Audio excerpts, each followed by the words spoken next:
Salam Indonesia. Tahun 1949 merupakan masa sulit bagi bangsa Indonesia. Karena banyaknya tuntutan untuk pembubaran Republik Indonesia Serikat. Rakyat tidak menyukai Republik Indonesia Serikat. Lalu apa sih Mas dampak psikologis yang rakyat rasakan karena berlakunya Republik Indonesia Serikat ini? Iya, bentuk pemerintahan Republik Indonesia Serikat ini kan menyebabkan wilayah Indonesia ini terbagi dalam 16 negara bagian.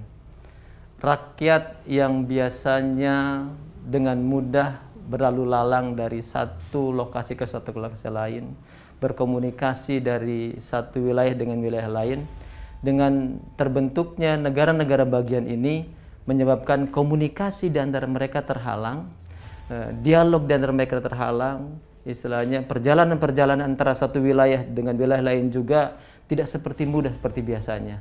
Hal ini menyebabkan rakyat agak canggung, agak sulit untuk melakukan aktivitas seperti rutin biasanya. Nah, tentu ini menyebabkan satu dampak psikologis yang begitu besar, sehingga kondisi seperti ini menyebabkan rakyat seperti terkukung dalam satu wilayah yang membatasi mereka, yang biasanya mereka begitu mudah berjalan dari satu wilayah dengan wilayah lain, begitu mudah berkomunikasi antara satu saudaranya dengan saudara lain di wilayah lain, sekarang terlihat begitu sulit.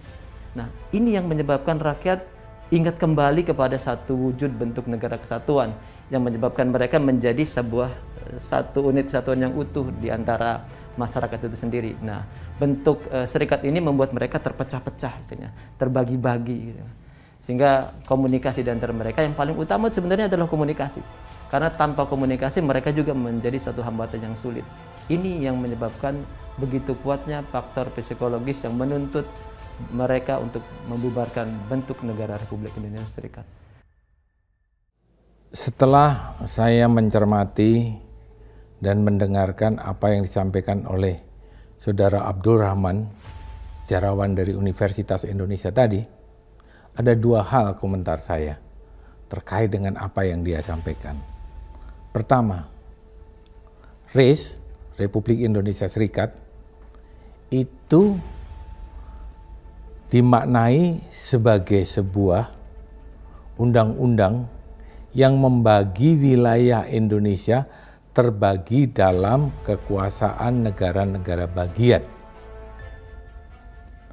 Implikasinya adalah membuat rakyat Indonesia menjadi sulit berkomunikasi dan berinteraksi dari satu wilayah ke wilayah lain Indonesia. Dan karenanya, rakyat Indonesia merasa Undang-Undang Dasar ini tidak luwes, tidak fleksibel, dan membuat kebebasan masyarakat Indonesia untuk berinteraksi satu dengan yang lainnya menjadi sulit. Dan karenanya, masyarakat dan rakyat Indonesia menuntut kembali negara menjadi satu kesatuan yang utuh, sehingga mobilitas masyarakat kembali seperti sedia kala. Hal kedua, dari perspektif atau pada perspektif Undang-Undang Dasar sebagai hukum dasar, rakyat sesungguhnya menghendaki perubahan Undang-Undang Dasar Republik Indonesia Serikat ini yang telah menjadikan Indonesia menjadi negara federal. Kalau kita ingat di awal reformasi, wacana negara federal ini sempat muncul ke permukaan. Beruntung masyarakat bangsa Indonesia memiliki pengalaman dengan Undang-Undang RIS itu, sehingga wacana itu kemudian hilang dari wacana bangsa Indonesia.